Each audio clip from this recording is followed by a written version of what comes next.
Guys, nandito naman tayo sa panibago nating video. Ngayon mag-unbox tayo sa nabili natin sa Shopee. So yan, so ito yung short na mga to. So titingnan natin kung pareha ba sa shop na to. Itong nakalagay sa ano nila, kung pareha ba dito. Kasi bumili ako noon sa shop na to. Tapos ito yun. So ito yung short na yon. So nagustuhan ko, kaya ngayon bumili ako ng 4 na short sa kanila. So titingnan natin kung maganda pa rin ba yung kanilang short. So ito yun, 1 yellow, 2 black at 1 gray. So ito yun. So itong unang bubuksan natin ay itong yellow nila. So pareha pa rin sa tela na nabili ko sa kanila. Itong sky blue, yung cyan yung color nito. So ito siya. Tapos ito yung yellow.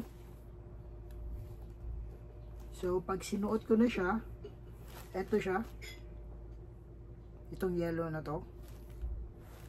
So ngayon, itong green na naman. Itong gray, maganda yung tela. Same tela sila ng yellow. So, ito yung gray.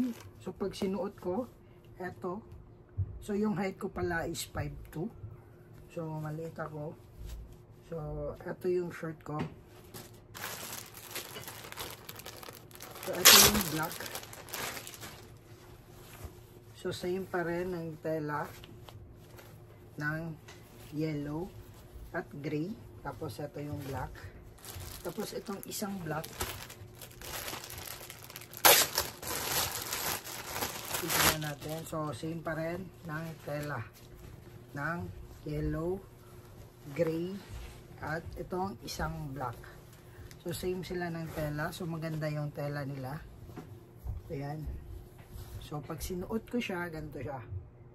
So yan, pag sinuot ko itong black, itong gray, ito. Tapos yung yellow ay ito. So overall, maganda yung mga tela ng shop na to. Kaya ilalagay ko yung link ng shop na to sa ibaba, sa description. Guys, nagkaroon tayo ng problema sa black na short kasi hindi siya magkasya sa akin. So ito yung nangyari. So hindi talaga yan magkasya. So yun nga, if hindi kayo payat, medium size nyo na lang kasi hindi talaga magkasya yung small size. Yung 4 na short is puro small yan. Kaso yung itong item is hindi talaga magkasya sa akin. Dyan lang talaga yan. Ito lang talaga. Dito lang talaga yan na stuck talaga siya dito sa paa ko. So yun lang. Salamat sa panood ng video na to.